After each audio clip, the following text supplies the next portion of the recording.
I'm John Ratanti, a portfolio manager at Bastion Fiduciary and one of the hosts of Rebellious Allocations, which is our Bastion Fiduciary podcast. The date is May 20th, 2026. Today I'm joined by Cale Smith. Cale is the founder, CEO, and chief investment officer of Bastion Fiduciary, a firm that he founded under a different name back in 2008, and the firm that I work for.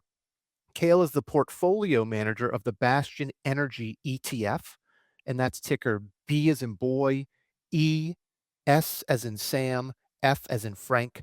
Cale is an energy investor. So today we're going to talk about all things energy, which is topical and on a lot of investors' minds because of the rise in oil prices since the conflict in Iran and the closure of the Strait of Hormuz. But today we're going to talk about more than just oil. Cale, welcome to the show. Thank you for having me. Excited to finally be doing this with you. Yeah, thank you, Cale. So let's jump right in and start with the Strait of Hormuz because Barron's just published its Energy Roundtable on May 15th. And the very first sentence of that article is, quote, "The world is grappling with the largest energy supply shock ever," unquote. So what is the Strait of Hormuz and why is it important geopolitically? Yeah. So, high level, Strait of Hormuz is a very narrow checkpoint. It's about 21 nautical miles wide at its tightest between Iran and Oman. So it connects the Persian Gulf to the Gulf of Oman, and then from there to the rest of the world's oceans. Before this Iran war, before the conflict, there were about 20 million barrels of oil per day that moved through the strait, plus about roughly 20% of the world's LNG, liquefied natural gas. So 20 million barrels of oil, about 20% of the world's LNG supply. No other waterway anywhere in the world really comes close to carrying that kind of volume of energy in such a confined corridor. The geopolitical importance, it's really hard to overstate. Saudi, Iraq, Kuwait, UAE, Qatar, they all depend on Hormuz as their primary, or in some cases, only export route. There are bypass pipelines in the region. Saudi's got an east-west pipeline, runs over land over to Yanbu, over the Red Sea. UAE, there's an Abu Dhabi pipeline to Fujairah that sort of cuts underneath that bottleneck that is the strait. But the combined capacity of those other alternatives is really only about 9 million barrels a day, which is half of what the normal strait would see in terms of throughput. And maybe more critically for natural gas, there are no real alternatives at all. You can't pipe LNG around this crisis. It either moves through the strait or it doesn't move at all. So the reason investors should care, I think, is that this is the most concentrated energy choke point in the human history.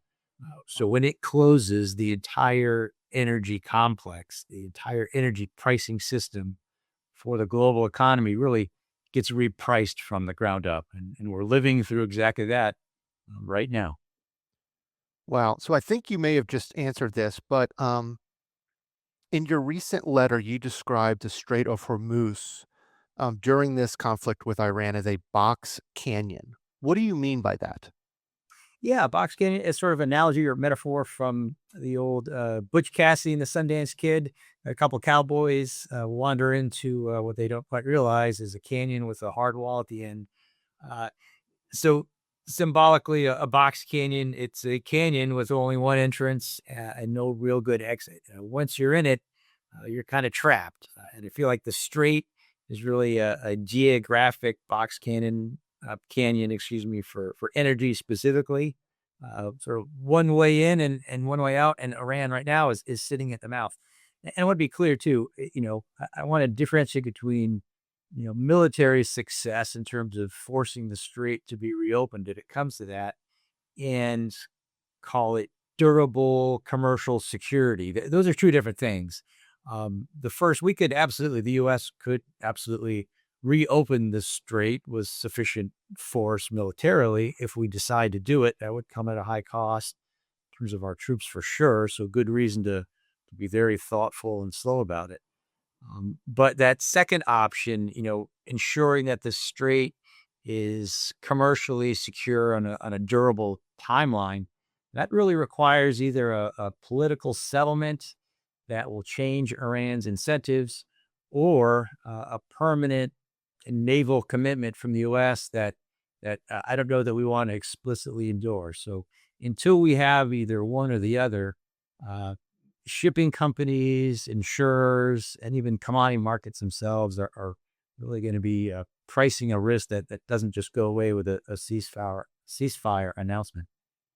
Uh, I think just like a box canyon, the problem for the trapped party is that reopening that canyon, getting out is really kind of somebody else's decision, not just ours. So while the global economy can, we can reroute cargo ships around Cape of Good Hope, add a couple weeks and thousands of miles. That's a solution for some of that traffic, but you just can't reroute natural gas. So the canyon stays closed until both you got the diplomatic action, military action, and or any negotiated conditions that might change that. And I kind of feel like markets are sort of pretending that resolution is just around the corner, and I guess I'm a little bit skeptical of that. I want to be a little bit more patient here as that plays out. Yeah, so a resolution may not be right around the corner. So let me ask you, has the Strait of Hormuz been closed before? Is there any precedent to this? Yeah, there is, I'd call it partial precedent, at least from the 1980s. There was what they called a tanker war during Iran-Iraq war back then. Both sides were attacking oil tankers. Iran also laid some mines throughout the Persian Gulf. The U.S. eventually reflagged. It was Kuwaiti tankers at the time, and were then able to provide military escort. So the difference is oil supply was disrupted back then, but it's never a full closure like it is today. And then, the volumes evolved were smaller as the world economy was significantly um, less the size that it is today too. So, what we're experiencing right now has no real precedent in scope. The IEA, the International Energy Agency, based in France, has described this as the largest supply disruption in the history of the global oil market. We've seen tanker traffic drop to about 5% of pre-war levels over the Wow. last few months. Goldman has estimated, and I agree this is a good estimate, that the market's lost more than 13 million barrels of oil per day. And, we got about 600 tankers stuck inside the Persian Gulf right now. So I think the closest historical analog in terms of price shocks to today is probably the 1973 Arab oil embargo. But even then, this is still larger in absolute volume terms and involves a physical choke point constraint, not just a policy decision. Yeah. That difference really matters because, policy decision, you can unwind or reverse those with a phone call. But when you're talking physical infrastructure damage, like what happened at Ras Laffan, Qatari Energy's big LNG export plant, that takes, by their estimate, 3 to 5 years to repair. So that's the distinction. Feels like energy markets still aren't fully pricing, and to the extent that those markets aren't, then there's probably a dotted line to the question of whether or not broader markets are pricing that incorrectly yet too. Yeah, I definitely want to get to Las Rafan when we get to LNG in a second. First, let's just start with natural gas. So in your letter, you say that, quote, natural gas is America's economic moat, unquote. So can you explain what you mean by that? And in doing so, can you remind us how much natural gas currently costs in the United States compared to how much it costs in Europe and Asia? Yeah, for sure. So, big picture, and even in the historic sense, the shale revolution in the U.S. really produced something genuinely extraordinary that I think we've really mostly taken for granted. The U.S. has unlocked the largest natural gas endowment, call it, in the world. And not only that, but we learned how to produce it cheaply and at enormous scale. So that combination, the resource depth, the production technology, plus the infrastructure to get it out of these basins, that is really an economic moat. And the scale is hard to fathom. We literally in the U.S. we have an ocean of natural gas beneath our feet, and it works at about $3 per million BTU. That the U.S. today has just about 100 years of proven natural gas reserves. And again, that's just what's known today. That may inch higher over time as we do a little bit more efficiency in some different areas of the most productive basins. Either way, high level, one way to think about the kind of the structural demand setup for natural gas, again, at a pretty high level, is global energy demand has grown right around 1.5% per year for decades, for 50 years. So that demand growth is pretty relentless and consistent. Electricity demand now, though, is growing at about 4% around the world each year. So that divergence is explicitly something that's going to have to adjust. In other words, the fuel mix to meet that new electricity demand is going to have to change to meet it. And just looking around the room, until we really break the code on the next generation of nuclear, which in my mind is still years away, then the natural gas it really has to become the increasingly critical wedge of the global energy mix for a long time. And then when you're talking specific to LNG in the US, high level in the US currently produce about 120 million tons per year. We're already the number one LNG producer in the world. We've got also, though, under construction in the US, about 100 million tons per year coming online between now and the end of the decade. So by the end of the decade, the US should be really exporting 220 million tons per year of liquefied natural gas, which is over 30% of global LNG supply. So that is an enormous amount that a lot of folks might not necessarily realize the scale of. Importantly, though, I think the other aspect of things here is that not only is it an enormous amount of natural gas, but it's also advantaged. High level, the US, we can put natural gas in the water here for right around $6, roughly $6 per million BTU. Europe, however, is paying between 14 and 15 bucks in normal times, not even talking now when things are under stress. Asia, they pay around $15 to $17 per MMBTU. So that's a 9 to 11 dollar structural arbitrage. It's really sitting wide open.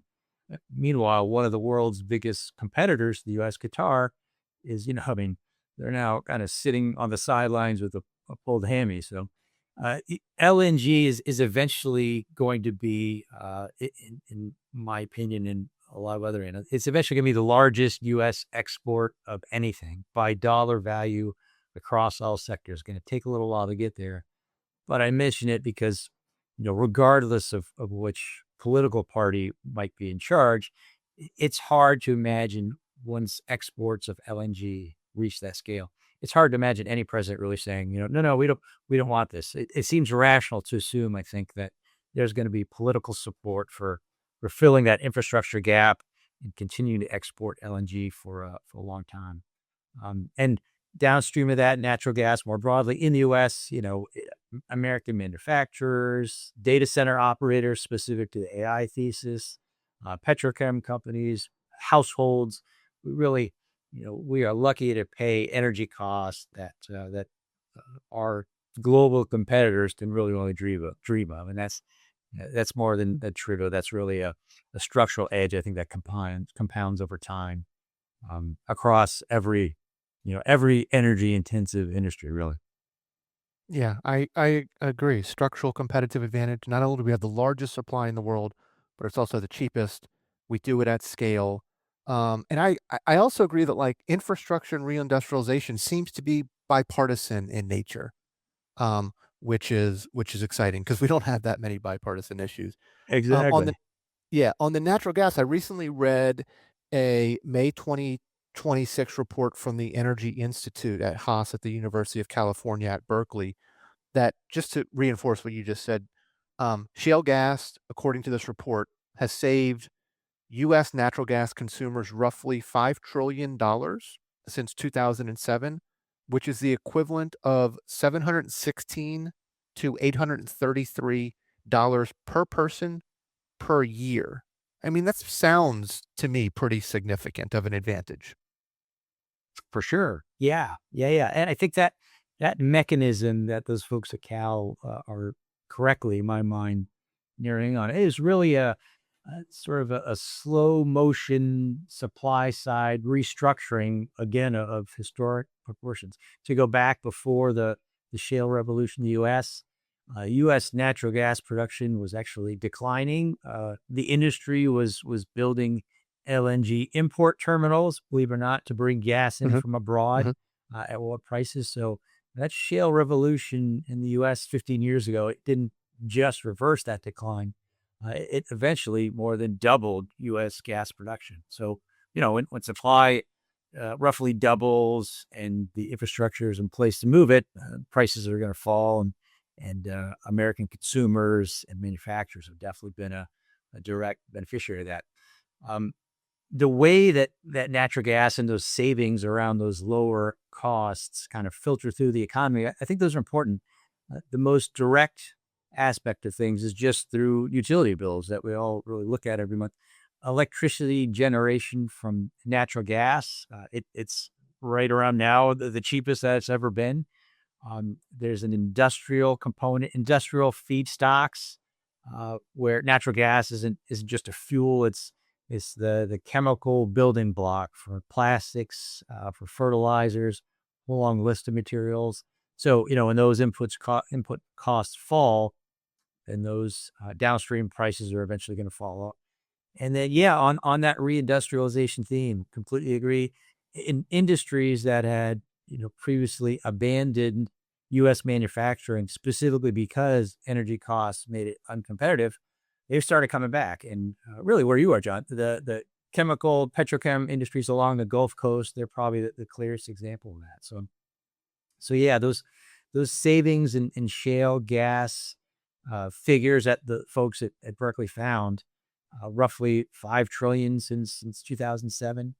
It really represents the difference between that world where American natural gas stayed structurally expensive and the world that we live in today. It's really one of the largest silent subsidies to American living standards that we've seen in the last 2 decades. But almost nobody really talks about it. So it is a remarkable reversal here in about 15 years from the pre-shale revolution days. And I think we're only now really kind of waking up to what that means, um, both economically and geopolitically. The fact that the infrastructure to fully monetize it, the pipelines and liquefaction terminals, the fact that they all hadn't been built yet, it's potentially intriguing to me as an energy guy for sure. Yeah, and I think you just called it a remarkable reversal, as you said. Before shale discoveries, hydraulic fracking, and horizontal drilling, we were a net importer of energy, and now, as you pointed out, we're a net exporter. Um, Exactly. Yeah. so let's talk about AI while sticking with natural gas. So in your recent letter, you say that, quote, Chat GPT runs on natural gas, end quote. And you also write that, quote, the more bullish you are on AI deployment, the more bullish you should be on the infrastructure that powers it, end quote. So please talk to us about how much of US electricity power generation comes from natural gas and what this means for the broader AI infrastructure build out. Yeah, absolutely. And for sure, that quote, Chat GPT runs on nat gas. It's really not hyperbole in my mind so much as it is, uh, thermodynamics, essentially. Right. Natural gas today generates roughly 40% of US electricity. So when you fire up a Chat GPT query, or you're running a model, or you're just trying to keep those GPUs and data centers humming 24/7, uh, a a very large fraction of the electrons powering that computation came from a natural gas turbine somewhere. It's just the physics of how the grid worked. So the investment implication really kind of flows directly from the numbers. We got the four largest AI hyperscalers. We got Google, Meta, Microsoft, Amazon. They're expected to collectively spend, I think it's now over 700 billion on capex in 2026 alone, so just this year. That CapEx is going to be building data centers. Data centers require immense amounts of power. And so you're seeing utilities project that data center electricity demand alone could represent, between 9 to 12% of total U.S. grid consumption within a few years, which is up from near zero a decade ago. If you know anything about the grid, or even if you don't know much about the grid, you probably understand that the grid is far from, a magic machine that responds instantly to demand. There is got to be a constant, instantaneous balancing of supply and demand. The lead times for the large combined cycle gas turbines that power most of that nat gas power generation U.S. Those lead times are 4 to 5 years. Nuclear is longer. SMRs, as I think I talked about later, they could be a very meaningful, very disruptive technology, but we're simply not there yet. Hmm. There are Hmm. really no SMRs at commercial scale. And if you look at even utility scale, solar and wind, uh, they are faster to build out than a new natural gas turbine, but they're also intermittent. And that's a real issue if they're not running a data center at 3 a.m., because the wind isn't blowing or the sun isn't up. So natural gas really does all that. It doesn't have an off switch. That's kind of the I know you're a fan of the NVIDIA CEO. I think that's kind of the layer zero argument to augment Jensen's take. It's kind of that energy substrate that everything else really sits on top of. So yeah, I feel like the more bullish you are on AI deployment, then the more bullish you should be, if logic holds, on the infrastructure that powers it. And even if you disagree about extremely rosy AI growth assumptions, when it comes to the energy complex and nat gas in particular, I think that thesis still holds up on just a purely thermal demand basis, if nothing else. Perfect segue to my next question. You say even if you don't agree with the most rosy of assumptions for the AI infrastructure build out, my question is, what are the other long-term drivers of demand for nat gas other than just AI data centers? Yeah, there's probably three I would categorize them as, and importantly, they're all really structural in my mind rather than just cyclical. The first one we talked a little bit about for reindustrialization. I think after tariffs and sort of a new move to deglobalize, those two things are causing manufacturers to think hard about domestic production. So, stands to reason. Every factory that reshores from Asia to the Gulf Coast or in the Midwest, they all need gas for process heat, for feedstock, for power. So there is a kind of an industrial renaissance thesis angle to all of this that's really running in parallel almost to the natural gas demand thesis. I mean, they're essentially the same thesis, really, even if they might look a little bit different superficially. Another, I guess, leg of that, another angle there is just broader electrification in general. Um, and they were talking about electrical vehicles, heat pumps, Mhm. appliances, that whole electrification agenda. It's broadly bullish for natural gas, even though at times it may sound like it's the opposite. Uh, The Yep. more that we electrify at the consumer level, then the more load we're going to put on the grid, and the more the grid is then going to need firm dispatchable power, and gas is really the primary source of that. So electrifying everything, including transportation, that obviously adds load to the grid too. And what's less obvious is that load has to come from somewhere, and it's increasing over time to be coming from that gas specifically. And then the third aspect of that answer, John, I think is really LNG exports, and that's probably, in my mind, the most underappreciated driver of the three.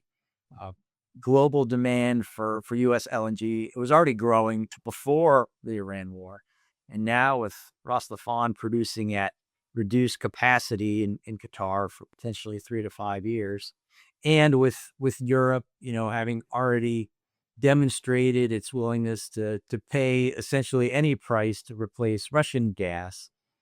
It sure seems like the structural bid for American LNG has increased substantially We have the molecules, or we are building the terminals, um, and we're seeing pretty clear signs from the rest of the world that there really is no acceptable alternative at the margin at the moment. So if you kind of stack those three things on top of AI, then I feel like when it comes to nat gas, you have a demand profile that I think the market is probably still significantly underestimating here. So, speaking of underestimating, another great segue. I want to talk about natural gas pricing a little bit because, as a novice energy investor, my head immediately goes to commodity business. And when I think about commodity businesses, I first think about supply and demand.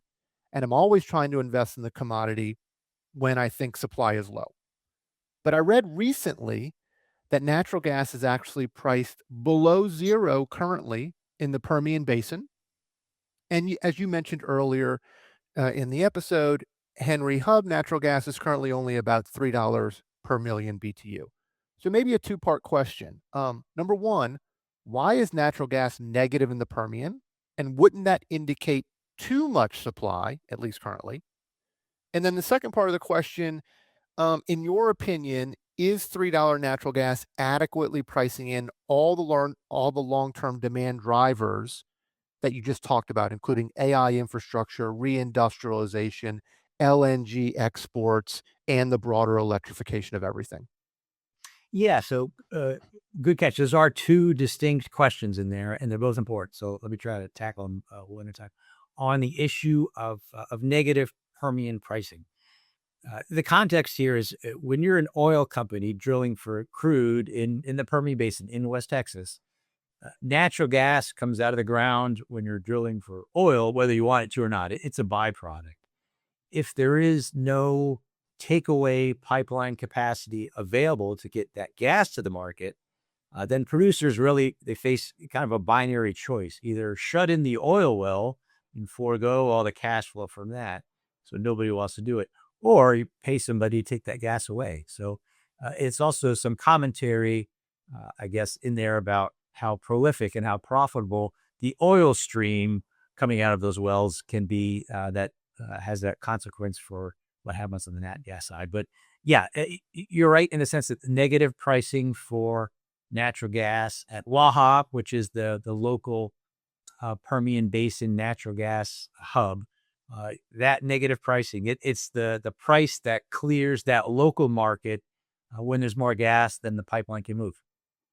I would differentiate in the sense that it's a localized infrastructure constraint there. It's not a signal about a long-term value of natural gas, either more broadly or out of the region either. It is just a function of pipes being built and not in enough scale yet.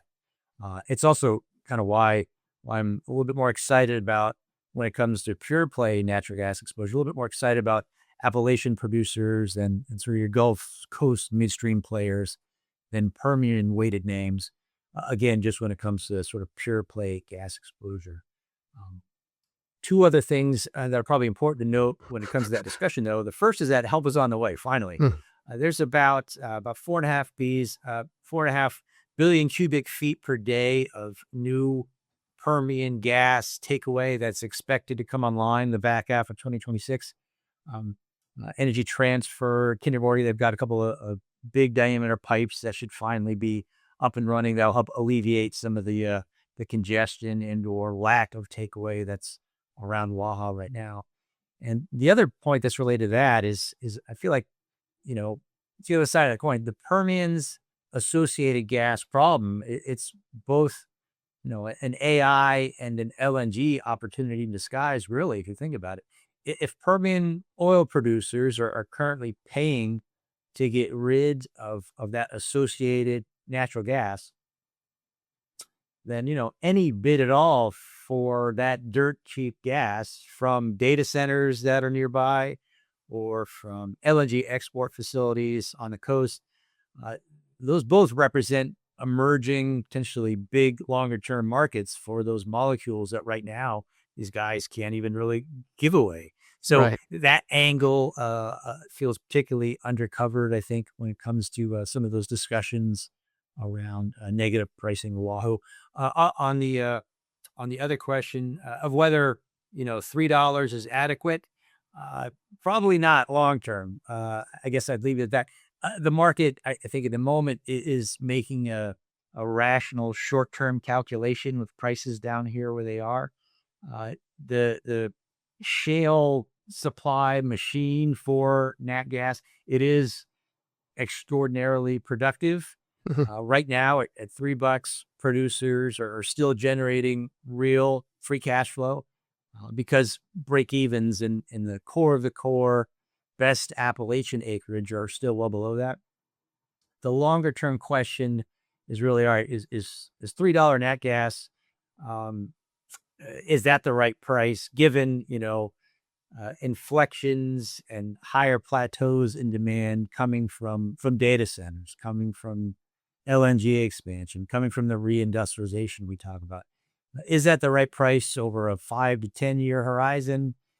In my view, there is no, probably not, particularly probably not on LNG. That LNG export build out, it entails some long term financing justifications that depend on price assumptions that aren't so attractive at $3 gas, but they are a little bit north of that. So, either economics, right? Either prices rise to incentivize that investment, or the investment doesn't happen and prices rise later, or LNG buyers pay more to pull volumes on the ship. So either way, all three of those paths I feel like are pretty constructive for the not only the nat gas E&Ps, but the midstream companies, so LNG export guys for the whole gas complex of equity holders that we own in the fund.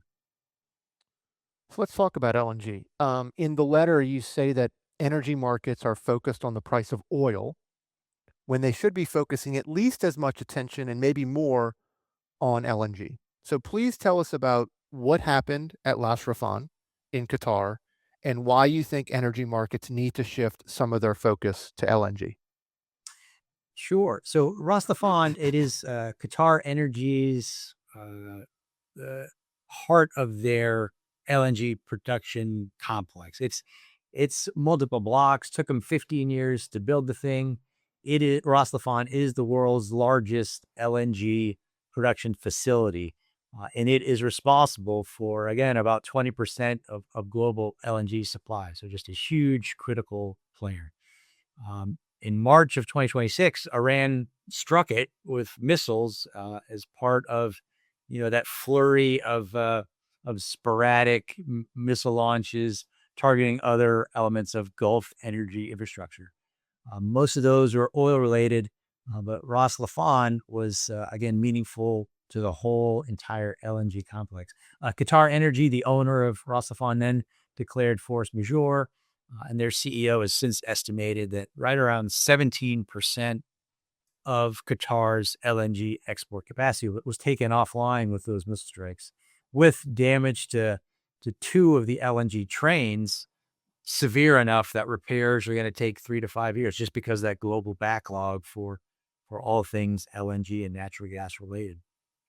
So, you can do the math. At one facility, just one a wayward volley of missiles takes out 20% of global LNG supply with 3 to 5 years to repair. You're looking at, on a global basis, mid-single digits of LNG supply just being out of pocket for longer than seems to be widely realized. And importantly, Europe and Asia didn't necessarily have a backup to Ras Laffan with those agreements that they signed prior to the conflict. So yeah, the reason I've said that markets are probably overly focused on oil when they should be at least equally focused on LNG is a function of oil having sort of more visible geopolitics, right? Like between taker wars and OPEC meetings and barrel counting. There's just sort of a much more developed kind of analyst infrastructure to watching what's going on in the oil market. LNG, though, it's just more opaque. That market, you're talking about contracts that are much longer in duration, could be 10 to 30 years long, and it's just structurally hard to replace. So an oil supply disruption gets fixed in months. And meanwhile, production can ramp elsewhere, like here in the U.S., to kind of backfill what's out in the Gulf. But a major LNG facility like Ras Laffan, when that gets destroyed in the conflict, it's going to take years to rebuild. So not so much a transient shock as it is a call it a structural repricing of global gas markets. And then the final point I'd add, and this is where I guess the letter is going to, is that the U.S. is the primary beneficiary of that. LNG export capacity in America is really now the swing factor in global nat gas pricing. Well, And that's, again, just not even geopolitical prediction as much as just the arithmetic of supply. yeah, it's just math. My home state of Louisiana, we're doing some mega projects here. So I think everyone's probably heard Meta, the large technology company, is building truly a mega AI data center complex down here. It's going to be one of the biggest in the world when it's completed. Sweet. Um, but also, Louisiana just approved a new $13 billion LNG export facility. So how does the technology work? And can you give us LNG technology, that is, and can you give us a brief history of how long the US has been in the LNG exporting business, and how developed or scaled would you describe LNG infrastructure in the US at this point?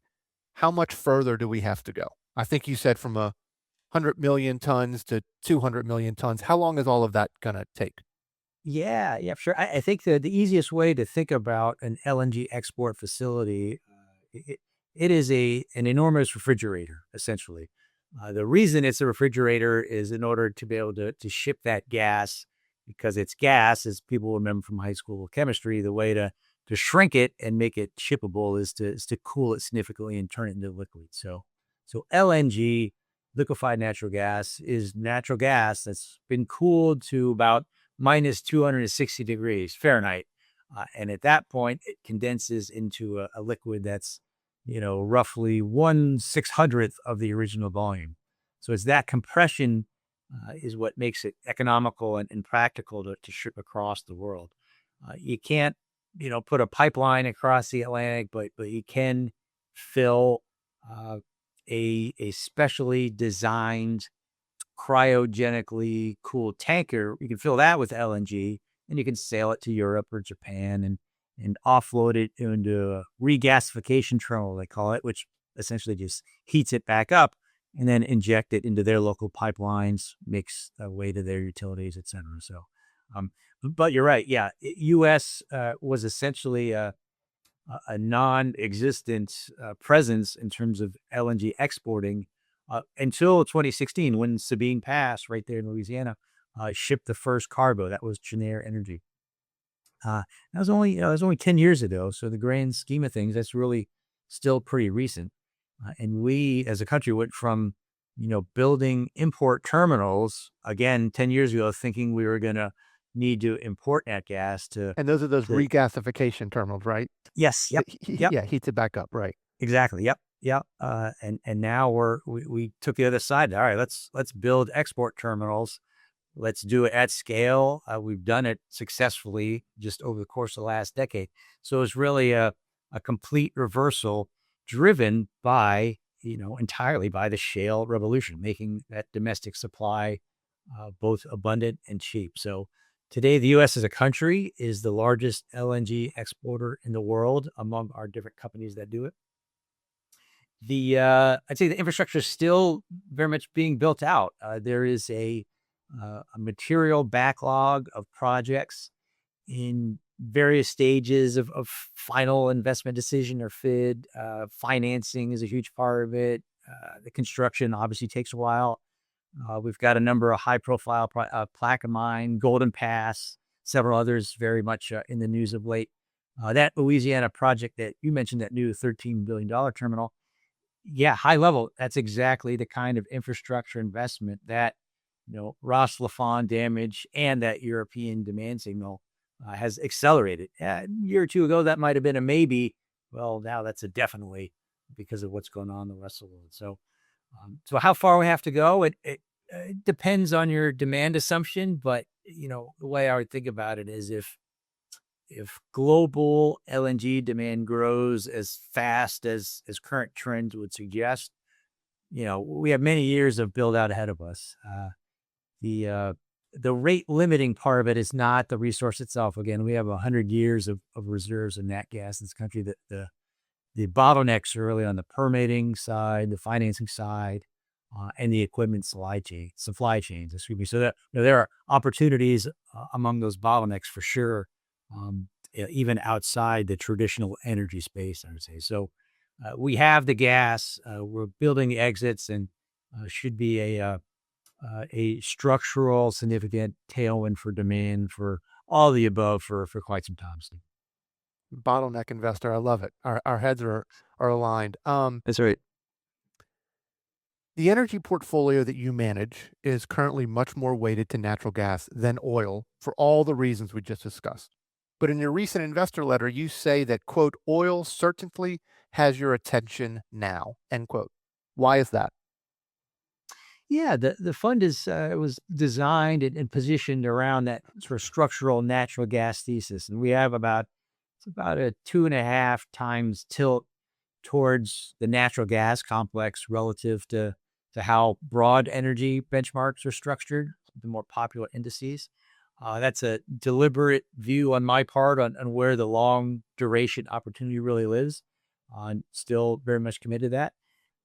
Oil has my attention now for I guess reasons that are both simple and serious. Again, this is the largest supply disruption that we're seeing over in Hormuz right now in the history of the global oil market.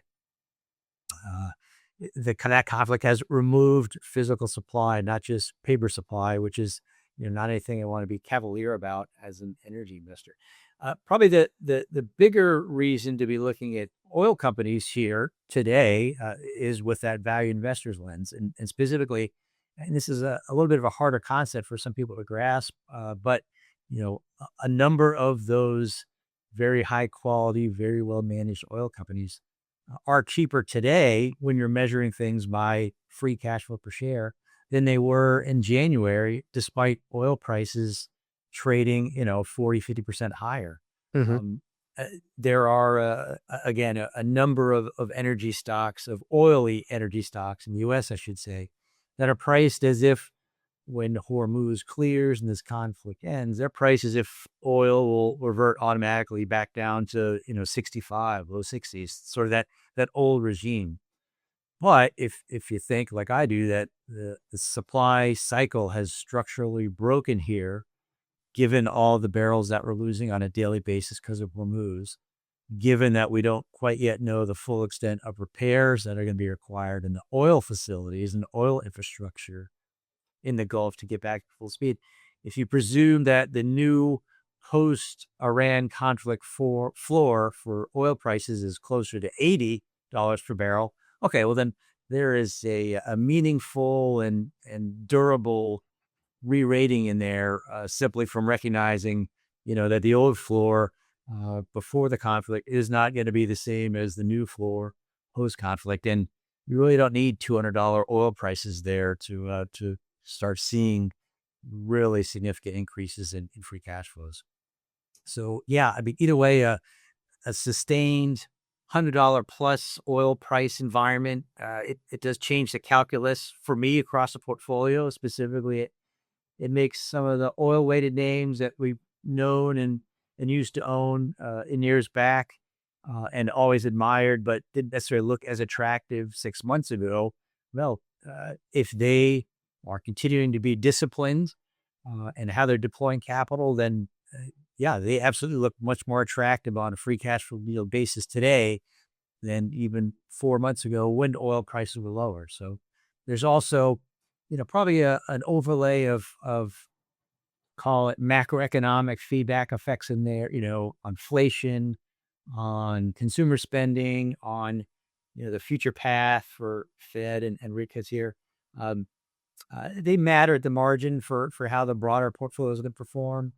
You don't want to be overly myopic about any single thesis or aspect of the thing is a thesis when facts are changing as dramatically So watching all those, and I feel like the composition around certain things might shift, but that'll be deliberate and certainly not reactive. And more to the point, that a structural repricing after Hormuz, I think, is really really being understated in oil specifically, and right in the value investors' wheelhouse if you're willing to do that work. Yeah. This is maybe not a question so much as it is an observation, but in that recent Barron's Energy Roundtable that I mentioned earlier, Halima Croft, who's the head of global commodities at RBC, she was asked why the price of oil is not higher than around $100 where it currently sits. And she answered, quote, "The market is essentially a broken barometer. It's in no way indicating the degree of risk in the system," end quote. So I think it sounds like you're sort of aligned with her thinking there. Yes, yeah, I think so. I'm a big fan of Lima. She's right on this point too, and I think it's a generally important observation.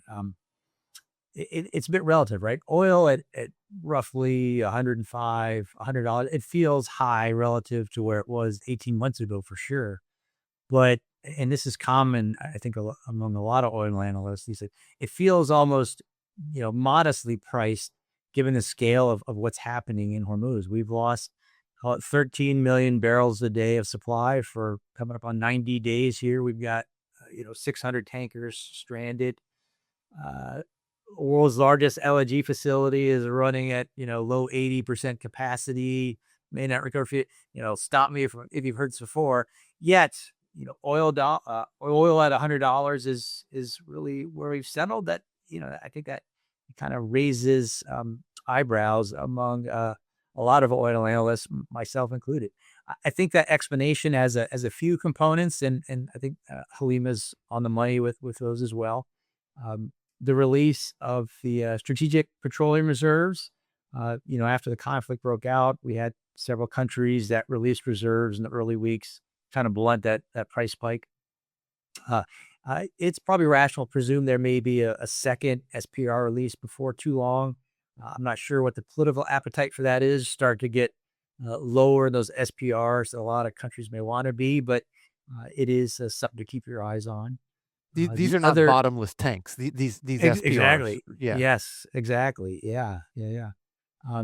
Another aspect I think of what Halima was maybe overtly implying there is on the demand destruction side. If you got oil at $100 a barrel, it does cause some demand pullback at the margin. That is sort of self-correcting. That's natural and to be expected. And then the other aspect is really, almost a tip of the cap to Aramco and how those guys are serious engineers, and the scale of that business is very impressive. And we don't do anything with Aramco. We are a U.S. energy focused fund, but I do feel like they are, as usual, doing a lot behind the scenes to kind of help positively support the market. So right now, you've got OPEC members like Saudi Arabia, which is really Aramco, and the UAE. They've diverted supply via those alternative pipelines, and they've ramped up what they can through those non-Hormuz outlets. And then the other aspect that Halima, I think, is also very astute on is, and maybe this is a real point, markets have been conditioned by, call it 20 years now of short-lived supply disruptions to treat these sorts of geopolitical shocks as transient, and really so for traders to kind of fade that risk premium. And I feel like that conditioning, it could be not only wrong, but potentially significantly wrong this time. So yeah, that broken barometer framing she uses, I like it a lot. It captures the disconnect between what the physical market is telling everybody, and you're seeing genuine scarcity, unprecedented disruption, and that's different from what the financial market is pricing in. I try to be humble about predicting exactly where prices would go, but I feel like we should be even maybe more humble at the moment about assuming that the market has this fully right.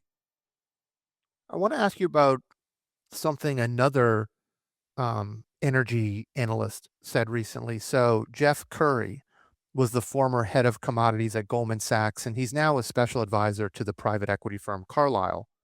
And on May 14th, he posted a thread on X, and he starts that thread by saying, quote, "Welcome to the most asymmetric trade in modern financial history," end quote.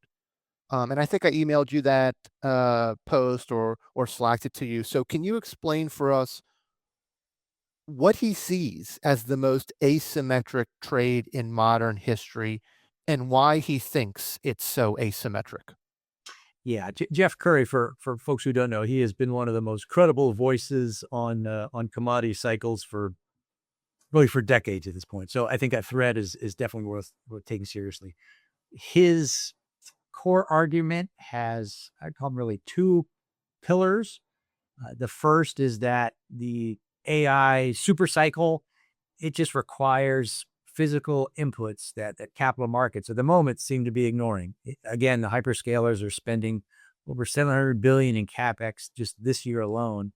But that capital doesn't appear in commodity markets as demand yet. It takes years from investment decision to physical build out. I think Curry calls it, the revenge of the old economy in real time. Um, and Mag 7 is kind of the financial markets AI bet. And he calls it the munificent seven, the commodity majors, excuse me, the real economy bet that the AI trade requires. I think the second aspect of things he's getting at is that this more recent trend towards, call it deglobalization, that really changes the supply architectures, changes supply chains. The last true commodity super cycle was in the early 2000s. That was really powered by China, right? Integrating into the global economy.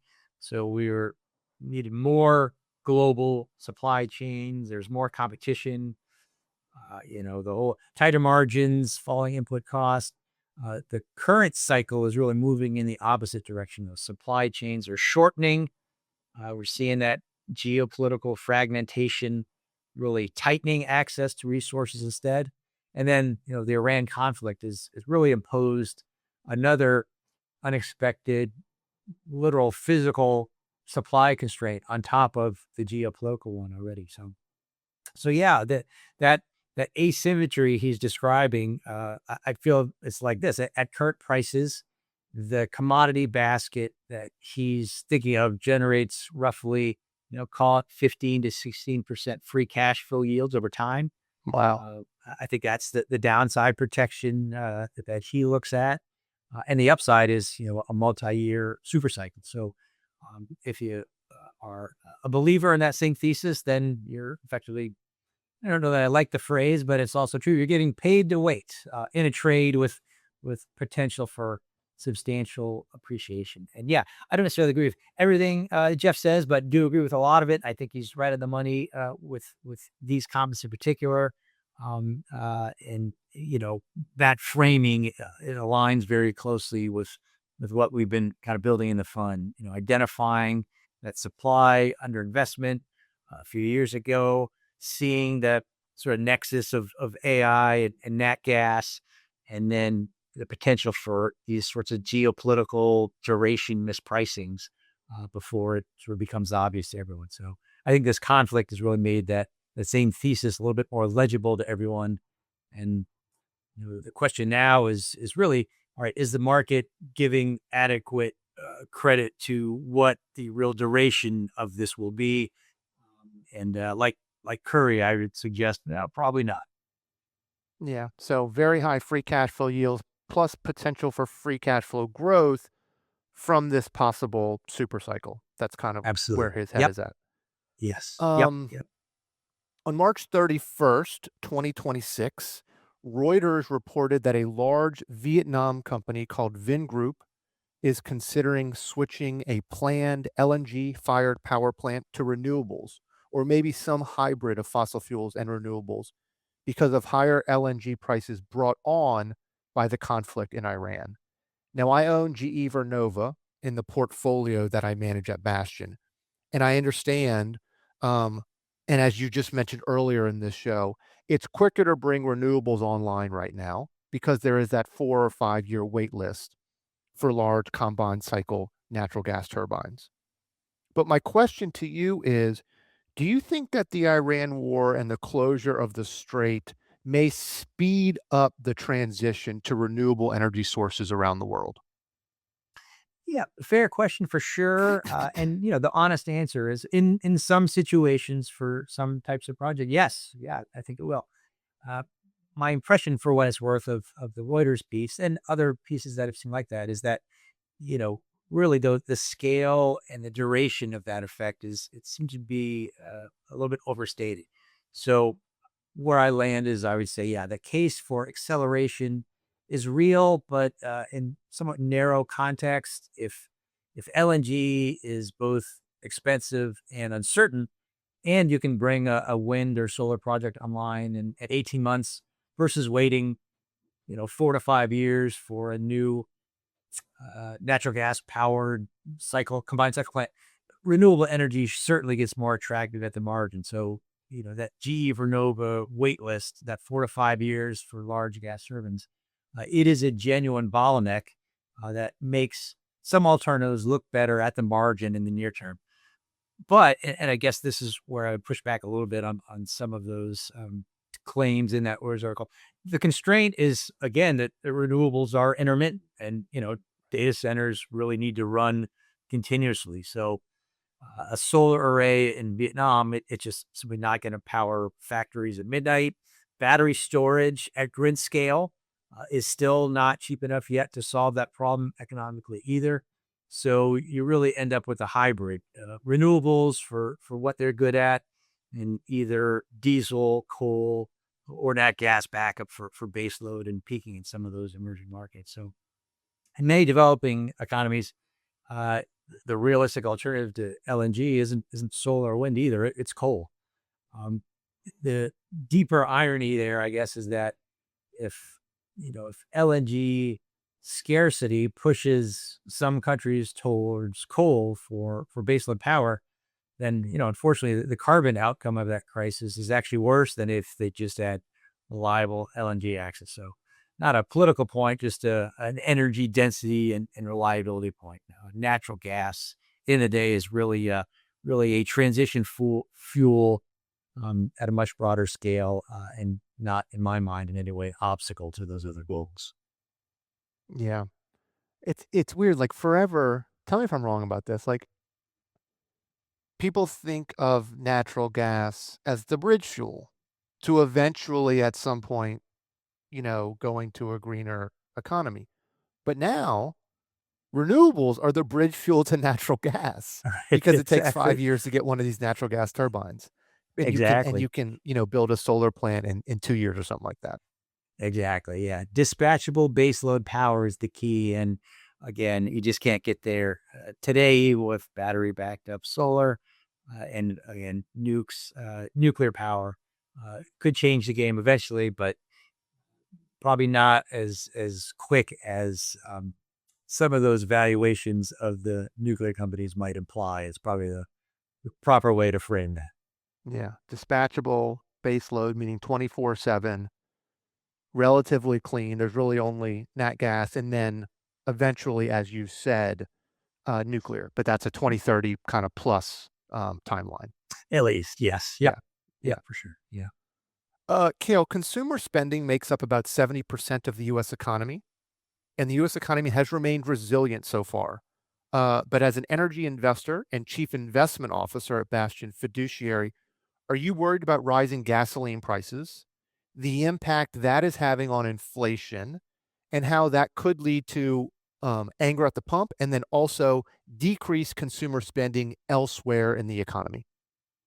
Yeah, I generally do. I think that's the risk I probably tend to find myself thinking about the most, and not really because it threatens any of the thesis and the fun, but more because it could, kind of disrupt the operating environment in ways that could lead to collateral damage.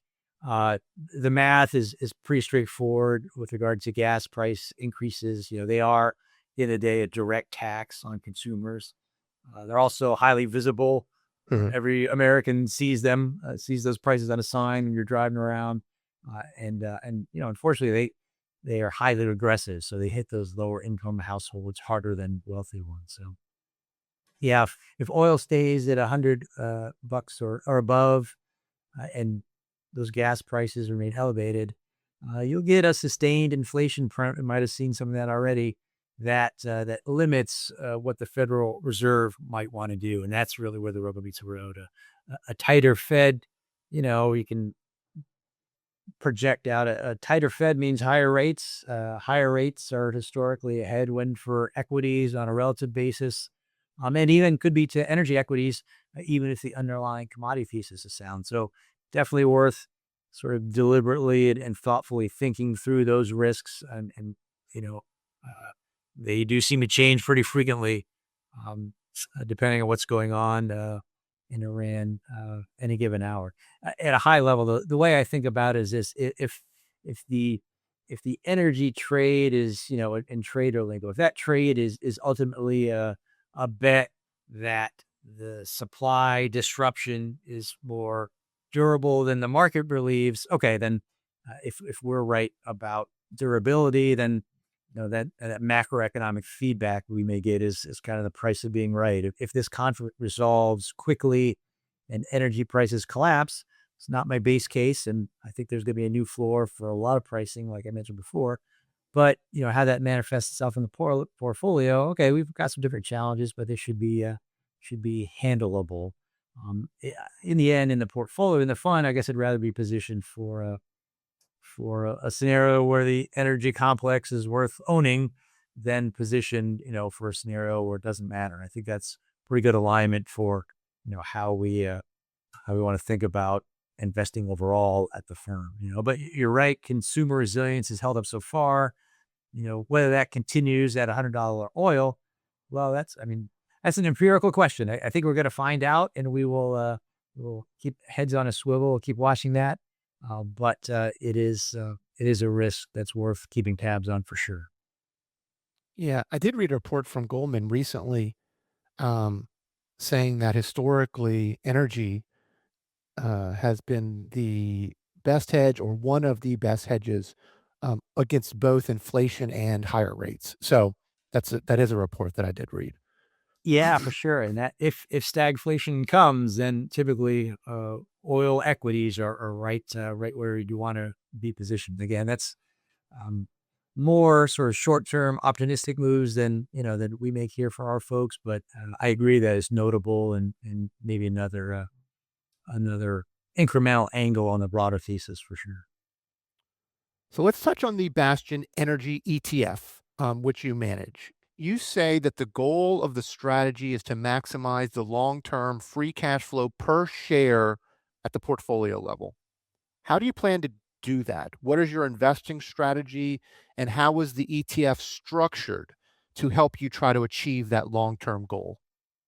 Yeah, I think just as a value investor, if you're trying to boil down, what a value investor means to its sort of core essence, I think what we're trying to do, what we really get paid to do, is to anticipate those unexpected but positively surprising inflections in free cash flow per share over time.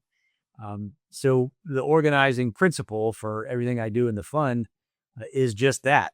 It's just trying to maximize the long-term free cash flow per share on a look-through basis of all the companies we own in there. So it's maybe a small distinction for most folks, but it's meaningful for us. We're not focused on revenues, not focused on EBITDA, not focused on NAV of these energy companies. It's free cash flow per share. I feel like that matters because that is really the only metric that tells you how much real money per share of the business you own is actually, hitting the company's books after all the capex and financial obligations are paid. So, in practical terms, that means we run a concentrated energy portfolio, 20 to 30 names. I'm not trying to represent the energy sector. This is an active fund trying to outperform, trying to do that by owning the best energy businesses, the best American energy businesses in the world, really measured by their ability to generate and compound free cash flow. Uh, think I mentioned this before, we tilt roughly, 2.5 times more towards the natural gas complex compared to passive energy benchmarks. So we have pretty meaningful overweight to the companies you're talking about, LNG exporters, midstream, pure play Appalachian gas producers. Um, so I feel like the other structural feature that we're fortunate to be able to build into the fund is almost a little bit of an internal hedge, umbrella and sunscreen construction is maybe one way to look at it. You've got upstream gas producers and LNG exporters. Uh, those share prices don't necessarily move together on a day-to-day basis. When nat gas prices are low, upstream producers will feel it pretty directly. But those LNG exporters with long-term contracts, well, they're partially insulated. When supply shocks push those global LNG prices up, then exporters also get a disproportionate benefit there. So again, function as a little bit of an internal hedge inside that same thematic bet. I like owning both sides of that, and we're fortunate that we've got really good management teams that we can get behind really all across that same dividing line. And that ETF wrapper that the fund is in, that wrapper matters too. We're managing an actively managed ETF. We've got daily liquidity. We've got the tax efficiency relative to all alternatives built right in there. No minimums for investors. So I feel like that ETF structure in particular, it's really the right vehicle for this kind of energy thesis for sure. And you mentioned it's concentrated in terms of 20 to 30 positions, but you have the flexibility to sort of invest across the energy landscape. I mean, it's not just a portfolio of E&Ps, as you mentioned. You could have some oil E&Ps in the Permian hypothetically, but you could also have some Appalachian natural gas drillers. You could have the LNG exporters. You could have the midstream pipeline companies, oil field services companies. You can sort of invest across a broad landscape of the energy ecosystem. Yeah, absolutely. No, that's a great nudge too. Yeah, when we did the prospectus for the ETF, I did it specifically to give myself, as wide a mandate as possible in companies that I still felt like were, in my old circle of competence, as Buffett would put it. So, about 200 companies in there. Monitor In them your all watch on a list, in your yes, in universe, the watch 200 list. Yep. companies in yeah. Yep. So there's some constraints, I guess, compared to a broader, more wide ranging generalist approach. But I just feel like, all right, I feel like I've got a legitimate edge in a decent number of those companies, and that's kind of where I want to make sure we stay focused. So it is a wide mandate by prospectus, and I feel like it really more sinks what I want my philosophy and investment strategy to be, specifically around, again, growing free cash flow per share. Okay, I'm less tied to having to stick to just the midstream subsector.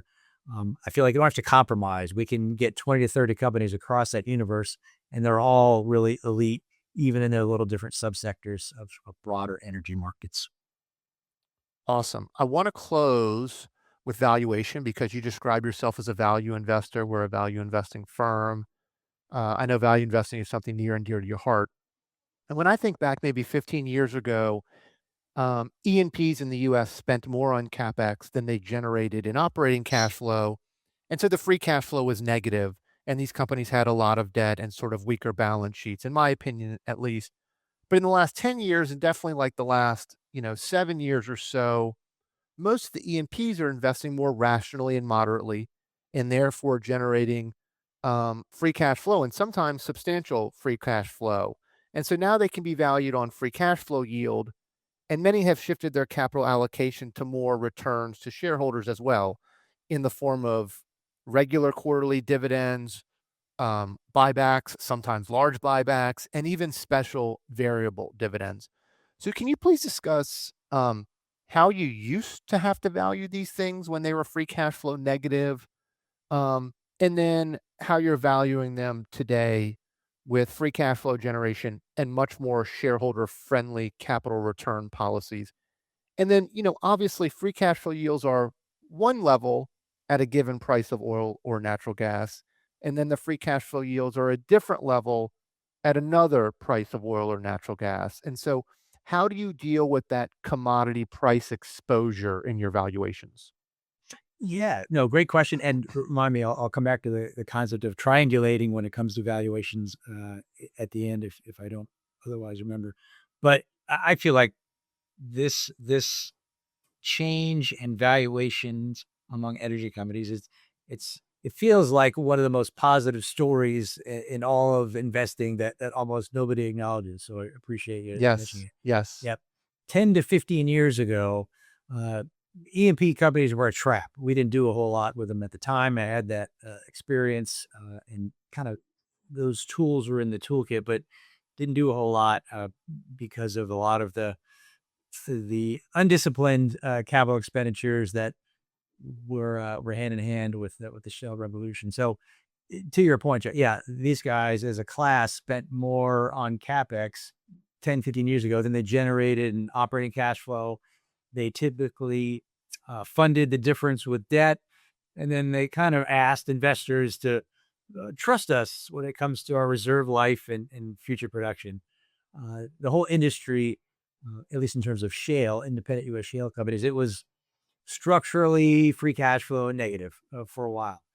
And those valuations were really an exercise in effectively how much do you believe management's model? You'd look at enterprise value per barrels of oil equivalent in the ground, assume a price deck, discount back a production profile, and essentially hope that management's geology was honest and their cost estimates weren't fantasy. Yeah, Uh, Even on the sell side, even though Street used to be really painful, sorts of spreadsheets that make the lights flicker when you come on, just very granular DSU by DSU modeling of each well in each basin that it was impractical unless you had really solid, constant access to the CFO's office to really get any conviction, because the valuations were so complex, and arguably that complexity was not unintentional. You need to, I think, maybe slap some lipstick on things if you're bleeding that much cash, and that was really how it used to work, even 10 years ago. Just assumptions built on top of more assumptions. What happened over the last decade, though, was really an interesting combination. Just analytically, you've seen U.S. shale just mature as an industry. You've seen really multiple cycles of financial distress along the way, including negative $37 dollar a barrel oil and April 20th of 2022 and the 2020 COVID collapse. And more importantly, really seeing a general, I would call it almost a cultural change in how the industry allocates capital. That was discipline forced upon them by the investing community. And it's hard to argue that it wasn't successful. Today, we've got leading independent E&Ps with very low debt. They've got clearly a healthy free cash flow generation, and a lot of them are uh, as a policy, returning more to shareholders through dividends and buybacks in a single year nowadays than they even spent in capital programs a decade ago. So wow. we can now analyze these businesses the way a value investor would analyze any other cash generative business. Free cash flow yield, shareholder yield, return on invested capital. Maybe the terminology a little different, specific to energy, and then E&Ps versus midstream in that sector, but the concepts are very much the same, and more to the point, just very much on the money and relevant. So on the triangulation piece, yeah, for commodity price sensitivity, I would advise it's best to run those numbers at multiple price Hmm. scenarios, Hmm. bear, base, bullish. It's easy enough once you've kind of built models out to change some of those front end variables and just get a look and get a visceral feel for how much operating leverage some of these guys have and how that filters through. You would see that, up to tie this back in earlier positions that generated, attractive free cash flow yields at $65 WTI or, even 250 Henry Hub. All right, well, those are genuinely cheap. Positions that only look interesting at W WTI that's at 80 or 100, well, that requires a view on prices, not just the businesses. And I'd Yeah, much yeah. rather form a view on the business than try to guess on what the price. You're like, we're doing this a long time, John, and we have spent more money and energy trying to accurately predict commodity prices than I should concede in public. The bottom line is nobody has an edge when it comes to prices. I think the edge isn't really evaluating the businesses themselves. So, uh, the best names in the portfolio, they hold up at conservative prices. They look exceptional, if I can be so bold, at current prices. And that margin of safety in between, it's really how a value investor, I think, participates in the right side of the commodity cycle, without betting the whole thesis, without betting the whole fund on a commodity forecast specifically. Margin of safety. I should almost end on that because it's such a great concept. But and I The did say that was the first the last first question. screen. Yeah, yeah, Yeah, it's the first screen of what we do. Yep, yep. there you go. Yeah, I did say that was the last question, but I want to briefly ask you about ESG, which is something we don't hear too much about anymore. Um, but fossil fuel companies were sort of in the crosshairs there for a while because of the carbon emissions and out of concerns for the environment, or that E in the ESG. But in your letter, without calling it ESG, you sort of discuss some of the reasons you're proud to be an energy investor and some of the good that these companies are creating around the world. So, can you just share your thoughts on that with us really quickly? Yeah, for sure. And I did. I wrote. It was a 35-page investor letter. People who made it to the end, I give you bonus points for the part that was probably the Your most employee time read it twice, consuming. Cale. Your Yes, employee read it twice. I appreciate that extra bonus Yeah. points. But yeah, to your point, the end of that, the part that was maybe the most fun, but also the hardest was, I think I called it an ode to American energy at the end. It was sort Yes. of the story of George Mitchell, an old wildcatter who was really the one who cracked the code on hydraulic fracturing, and dot dot dot really led to the tremendous amount of energy security we have in this country, as well as the economic impacts that, like, the folks at in that Berkeley study were picking up on. So, uh, over there's something inherent about the industry. As a former veteran, I feel like there's a lot of maybe overlap. It's really fairly engineering centric. I think how you spin things ultimately doesn't matter. It's not about marketing. It's just, are you good at getting this out of the ground or not?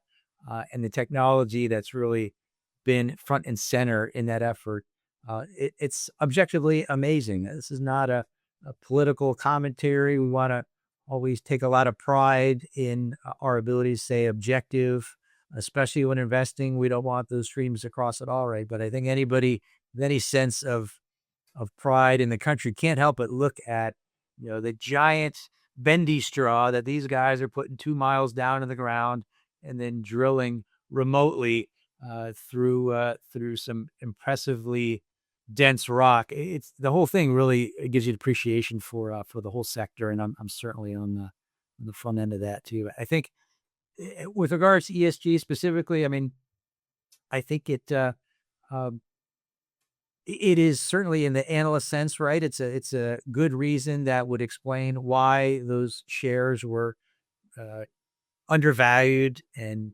temporarily cheap for as long as they were. I think we're starting to see some of that go away, really due to the demands of AI and LNG and others, let alone Hormuz. But I kind of think of that ESG issue as more tying in just being a fiduciary. I mean, we talk a lot about being a fiduciary in the firm for the benefit of our individual clients and managing those accounts, but I think it's understated on the fund management side. Okay, well, how does being a fiduciary impact the way that, for instance, I manage the Bastion Energy ETF, or that you manage your strategy? And I feel like, you know, that ESG is a component of that. It's being a good fiduciary as a fund manager. All right, it means we're investing alongside of our shareholders. The ETF structure in particularly lets us run the fund very tax efficiently, also to our investors' benefit. And then in the letter, I've also, in a couple other places, publicly stated our intention to lower that expense ratio of the fund over time as assets grow, specifically so our investors can share in the efficiencies of scale. So performance matters, of course, but I think we feel like being a good steward matters more, and sometimes being a good steward and good fiduciary might mean resisting what's popular out there. And I think ESG would be a prime example of that. And it's an extra mandate that is, I think, proving to have been inefficient both in terms of achieving the goals of ESG programs and in terms of capital allocation. So the fact that that seems to be receding, and these companies are now starting to get a little bit more of a I wouldn't call it a premium, but I would say they're getting less penalized for uh, uh, rating poorly on ESG than they would have 10 years ago. And I guess the last thought I think is a lot of these companies, the nat gas companies, Appalachia in particular, they are really on the leading edge of. They're smart. They want to be responsible stewards, responsible citizens. So most people would be surprised to learn just how much that these guys are committed to environmental improvements. We have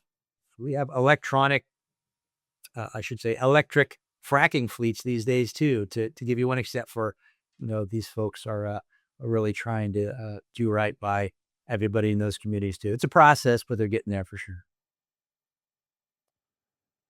Is there anything we missed? Anything else you think we should know about energy investing in general, or the portfolio you manage, or Bastion Fiduciary? I feel like that's probably it. I'm exhausted, so that must be a sign that we've gotten most of it out there. Yeah, no, I think that's a pretty good overview, and appreciate all the great questions for sure. Cale Smith, CEO, founder, Chief Investment Officer of Bastion Fiduciary, manager of the Bastion Energy ETF. Thank you so much for coming on the show and for giving me the opportunity to interview amazing guests like yourself. Thank you, John. It's a real pleasure. We'll do it again sometime. I swear. Definitely. Thank you. Bastion Fiduciary is a fee only SEC registered investment advisor. This podcast is for informational purposes only and should not be relied upon as a basis for investment decisions or personalized financial, tax, or legal advice. It does not constitute either explicitly or implicitly any provision of services or products by Bastion.